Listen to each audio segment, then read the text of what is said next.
Vamos lá, como pedido pelo Dr. Calil, vamos falar um pouquinho sobre o que há além do supra GST. Tá? E para falar o que há além do supra GST, não há maneira melhor do que falar de supra GST. Com certeza, alguém ou na faculdade ou no ambiente de trabalho já ouviu algo semelhante, que é o seguinte: se você olha para o ECG do seu paciente e você tem um supra com uma carinha feliz, você tem que pensar em causas benignas. Mas se você vê um supra GST formando uma carinha triste, você tem que obrigatoriamente pensar em infarto, pense em infarto, manda o paciente para o cateterismo, leva para a angioplastia. Gente, a grande verdade é a seguinte, tá? A verdade é que essa é uma dicotomia que não deve existir. Seguinte, quem bateu print desse slide pode apagar, tá? Deu falando desse slide aqui, pode apagar. Eu quero que bata print desse aqui, beleza? Pode bater print, certo? Porque isso de supra feliz e supra triste, gente, é algo que não deve existir e eu vou falar por quê.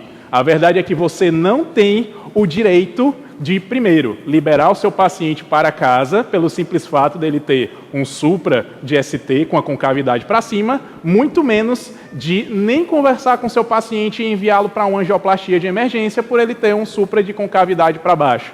Por exemplo, gente, temos aqui esse eletrocardiograma.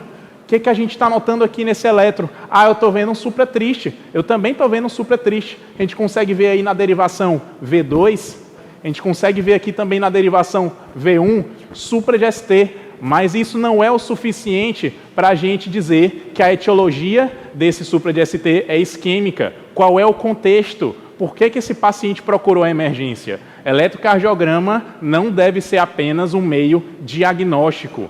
Eletrocardiograma faz o quê? Ele dá diagnóstico, exclui diagnóstico, começa a terapia, suspende terapia, manda o seu paciente para a UTI, manda o seu paciente para a enfermaria, estratifica risco, determina prognóstico. ECG faz praticamente tudo junto com o contexto específico. Tá? Então, você saber idade, sexo, queixa principal, o que esse paciente procurou emergência, tá? Sinais vitais, dados de outros exames complementares, vai auxiliar você na interpretação do seu ECG.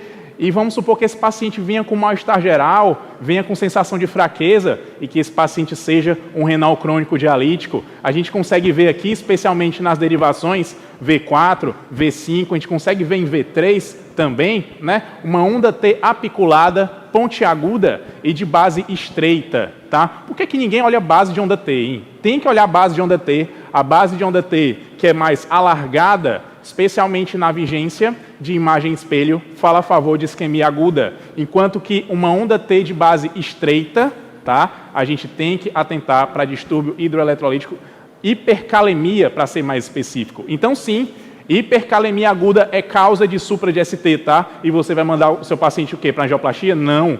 Você vai tratar a hipercalemia, você vai fazer medidas, ok? Então, gente, supra triste sem isquemia, primeira exceção, tá? Então, vamos para o próximo. O que a gente consegue ver nesse eletrocardiograma? Paciente que chega na emergência ou com dor torácica, ou com dispneia, ou então aquele paciente que se apresenta com choque indeterminado e que você, após estabilização, se o paciente estiver chocado, ou com a estabilidade do paciente, consegue um eletrocardiograma como esse que a gente está vendo. E o que a gente consegue ver nesse eletrocardiograma? Câmera aqui na tela. A gente consegue ver um ritmo sinusal, né? Uma frequência ali próxima de 100. Tá? A gente consegue ver também um eixo que tende a estar desviado para a direita. Né? A gente, na verdade, vê uma onda S importante ali na derivação D1. Okay? A gente também consegue ver ondas S de forma considerável também em V5 e V6. A gente tem que pensar no paciente que está apresentando uma sobrecarga aguda de ventrículo direito. E o que a gente consegue ver, especialmente ali em AVR e em V1, a gente consegue ver um supra de ST, um supra de ST ali de padrão triste, né? com a concavidade ali para baixo. Você vai mandar esse paciente para angioplastia? Não, gente, você vai pensar especialmente naquela dispneia, ou que se apresentou de forma súbita inicialmente, ou que teve uma piora súbita, caso o paciente tenha uma dispneia de base, ou no paciente que tenha dor torácica, tá? E para o paciente que se manifesta com hipoxemia e pulmões limpos, sem alteração. Tá? TEP deve ser um diagnóstico crítico importante para se levantar. E sim, é causa também de supra de ST de padrão triste, não relacionado a infarto agudo do miocárdio. Lembrar, gente, eletrocardiograma, em alguns contextos, em vários contextos, vai diagnosticar isquemia. Quem diz se o paciente tem síndrome coronariana aguda ou não, é a sua avaliação cautelosa para esse paciente. Então, lembrar sempre de TEP para um eletro que tenha sinais de sobrecarga de VD, que tenha onda S considerável ali na derivação D1 e supra de ST ali na derivação V1 e AVR. Temos que atentar. Esse ECG aqui, gente. Agora a gente vai para o outro lado da moeda, né? Conseguem ver supra de ST aqui no ECG? É só o que a gente vê, né? E é aquele padrão feliz? Não, tem uns supras aqui que estão quase chorando, né? Supra triste, supra com concavidade muito alta, ok? E não necessariamente isso está associado a quê? A isquemia miocárdica. Tá? Nesse caso especificamente, está associado a pericardite aguda, ok? Câmera aqui, então vamos focar para cá. Está associado a pericardite aguda, ok? Então, gente, morfologia de supra de ST não define etiologia. E como é que eu vou saber, na verdade, como é que eu vou ter uma noção inicialmente se esse supra de ST, junto ao contexto sempre, está associado à doença coronariana ou não, né? Primeiro, o que a gente consegue ver nesse eletrocardiograma? Nós conseguimos ver ali na derivação V4, V5, um supra feliz, né? Supra só o sorriso. Muita gente tende a mandar esse paciente para casa, aí quem vai chorar é o paciente. Por quê? Porque esse paciente tem lesão aguda de descendente anterior. E por que ele tem lesão aguda de descendente anterior? Certo? Esse artigo estudou o fenômeno da distorção terminal do QRS.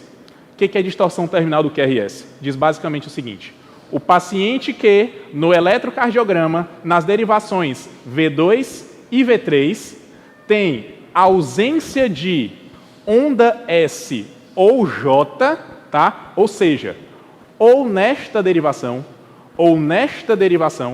não temos onda S ou J, ou seja, onde vai acontecer isso nesse ECG? Em V3. V3 não tem S, V3 não tem S, V3 não tem J. Isso apresentou alta especificidade para a lesão de descendente anterior. E olha o suprafeliz ali, em V4, em V5, suprafeliz. É isso mesmo que a gente vai considerar na avaliação do eletro no nosso paciente? Não, gente, o contexto sempre, tá certo? Então, isso aqui, esse paciente apresentou lesão de DA, ok? E distorção terminal é isso, ausência de onda S e J em V2 ou V3, tá? Não pode ter nenhum dos dois nessas derivações. E nesse estudo foi analisado 170 pacientes com repolarização precoce. Eles receberam realmente o diagnóstico de uma lesão benigna com supradesnivelamento do segmento ST. E foi visto que nenhum apresentou distorção terminal do QRS. Tá? O que a gente consegue ver nesse eletrocardiograma? Já saindo aí nessa dicotomia que não deve existir, certo? Esse eletrocardiograma, a gente vai ver ali o sinal da seta, né? Famoso sinal da seta. V4, V5 apresentam alteração. O que você pensa? Ah, cadê o supra? Tem infra de ST, né? Pode ser isquêmico realmente, né? Tem um pouquinho de supra ali no AVR? Praticamente nada. Mas, gente, a seta está apontando para uma onda que é pouco entendida, pouco compreendida, pouco estudada, que é a onda U. Tá? Muita gente só associa a onda U a quê? A hipocalemia, mas não é bem isso que acontece. A verdade é que a inversão de onda U, no contexto certo, no caso de dor torácica, especialmente numa dor torácica anginosa, tem alta especificidade para quê? Para lesão de descendente anterior também. É um preditor de doença cardíaca e esse estudo falou justamente a respeito disso. Tá? Inversão da onda U, tá? Sem supra de ST, ok? Tem especificidade para lesão de DA, para lesão significativa nessa artéria. Então não preste atenção só em ST, não prestem atenção só em onda T. Vejam se a onda U também está lá. Veja a morfologia dessa onda U, porque a onda U muita gente aqui vai ter. certo? Mas ela se torna patológica ou quando ultrapassa a onda T em dimensão, ou iguala, na verdade, iguala ou ultrapassa, ou quando ela se mostra negativa. Então, muita atenção para a onda U. O que mais que eu tenho para falar aqui? Gente, não é porque, como já foi falado aqui várias vezes, que o paciente sem supra de ST deve ir diretamente para casa, tá? Eu falei lá no começo do nosso programa sobre a importância do eletroseriado.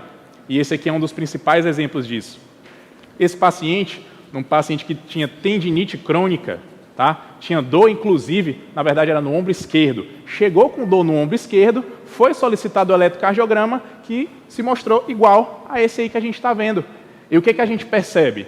A gente percebe que esse paciente tem alguns sinais de sobrecarga, talvez seja um paciente realmente hipertenso, tá? Sendo, gente, o que não deve ser considerado normal, em primeiro lugar? Em primeiro lugar, vai ser essa onda T alta, aqui em V1.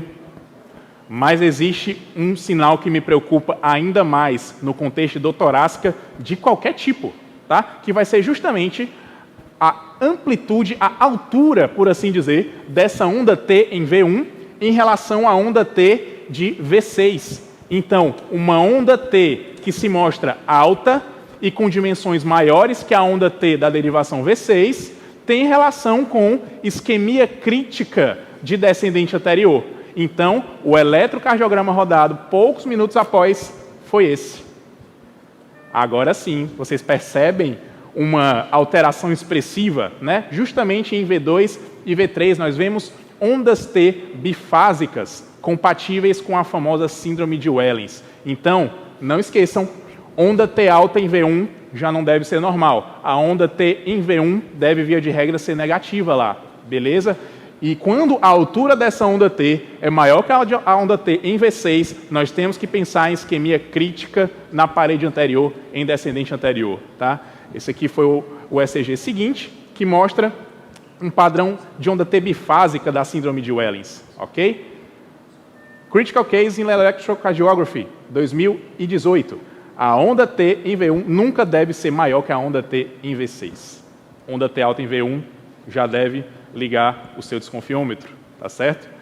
E, gente, tá lá. Marriott, né, grande estudioso do eletrocardiograma, falou justamente isso, que a onda T alta em V1, de modo que ela seja maior que V6, está relacionada ao aparecimento de anormalidades isquêmicas na parede anterior. E aqui o que a gente está vendo?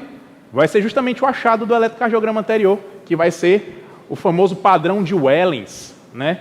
Gente, o Wellens é uma variante da angina instável. O que eu quero dizer com isso? Tá?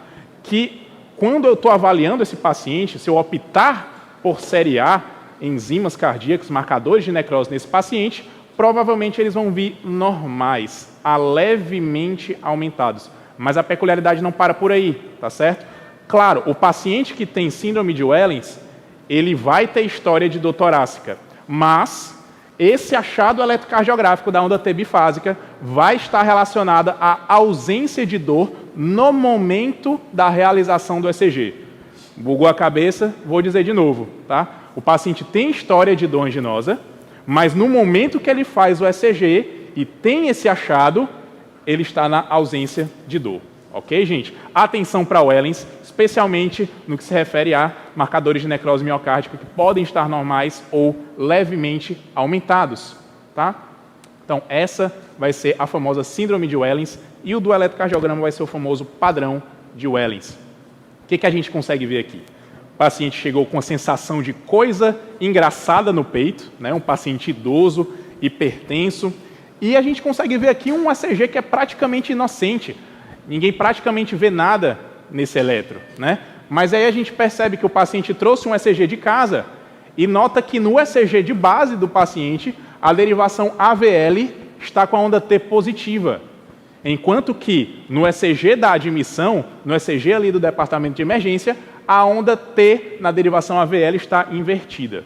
O que isso pode significar? Depende do contexto. Se o contexto for angina ou a mínima suspeita de tal coisa, tá? a gente tem que fazer eletroseriado com muita brevidade para esse paciente, porque nós podemos ter associação com isquemia crítica na parede inferior, mais especificamente, tá? IAM com supra mesmo. Então, a onda T invertida em AVL vai ser o nosso achado, certo?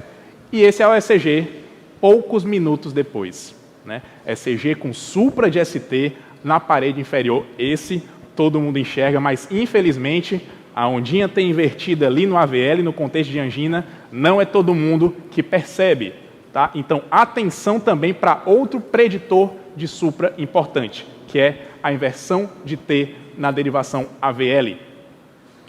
Finalizando a nossa apresentação, alguns take-home points. Primeiro, morfologia de supra não define a etiologia. Você não tem direito de mandar o seu paciente para casa só porque ele tem supra feliz, mandar ele diretamente para o CAT sem conversa, só porque ele tem um supra com uma carinha triste, por assim dizer, tá?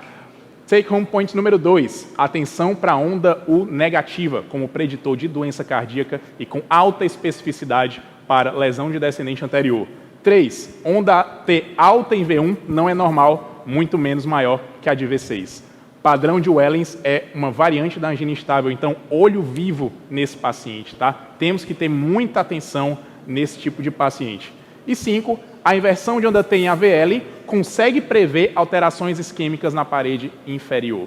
Então, tenham uma análise mais criteriosa do eletrocardiograma de vocês, tá? Não é porque qualquer médico tem que saber eletrocardiograma que você precisa saber eletrocardiograma como todo médico, certo? Eletrocardiograma deve ser uma habilidade essencial na sua emergência. É basicamente isso, eu queria agradecer a atenção. Quem não seguiu o cenário de eletro ainda, vai lá na página, segue que o conteúdo está muito bom.